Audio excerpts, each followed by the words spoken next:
this is where I'm gonna sleep. This is where I'm gonna die. They're gonna put me in the dirt in Durham.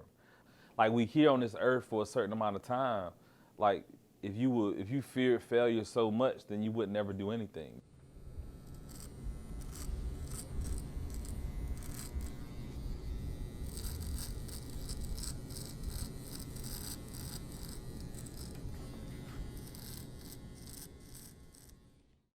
Akili, Akili, last name Hester, Hester.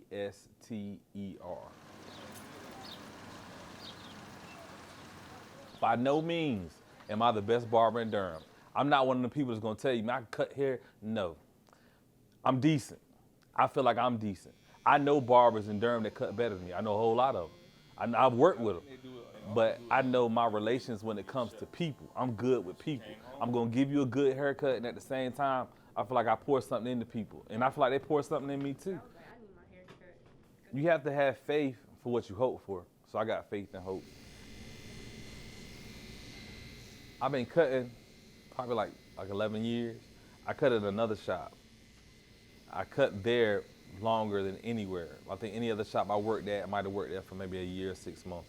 But that was like the solid shop that could sustain me money-wise, because it was very big and very popular.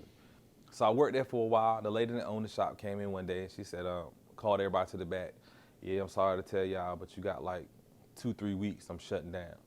And I was like, what in the world? Like, I've been paying this lady on time for like 8 years. Never had an issue, never had a problem.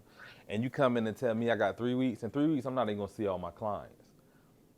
So I felt a little powerless, you know what I'm saying? And I didn't like the way that felt. I was like, this lady gonna come and tell me that it's over for me. Good luck to you, but you gotta go.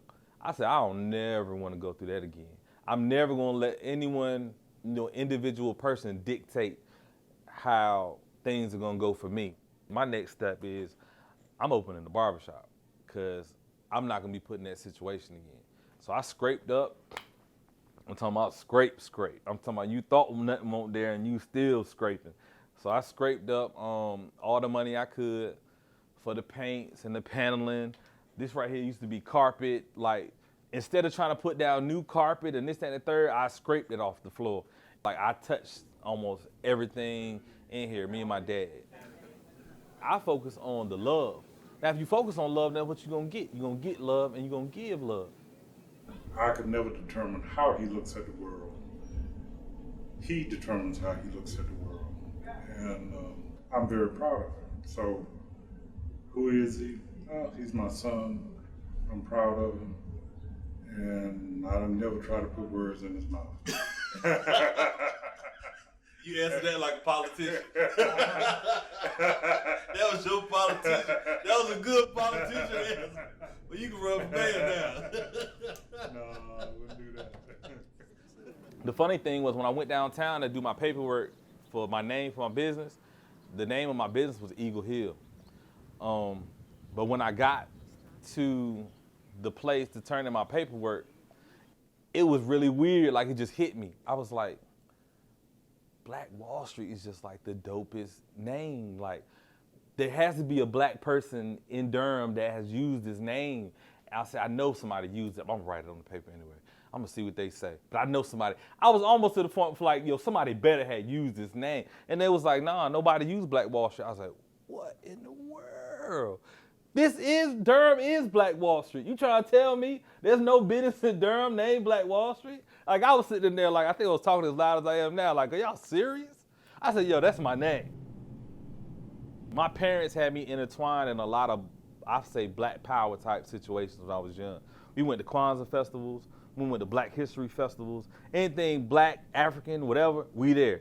For that to represent all these different black businesses in my town a long time ago that were successful and prominent and thriving and growing, then that ain't nothing but good luck. It's like being named after like a very successful person. My business is named after a very successful people. When you go into business, it's unlike anything that you have ever experienced.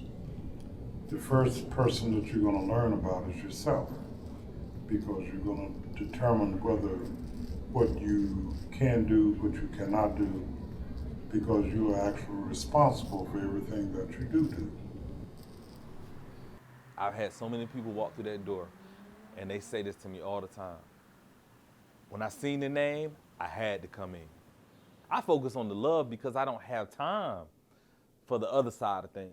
You know what I'm saying? Because the other side of things and negativity, all that does is like holding the brake and the gas. Like, where are you expecting to go? You got to let go of one of them.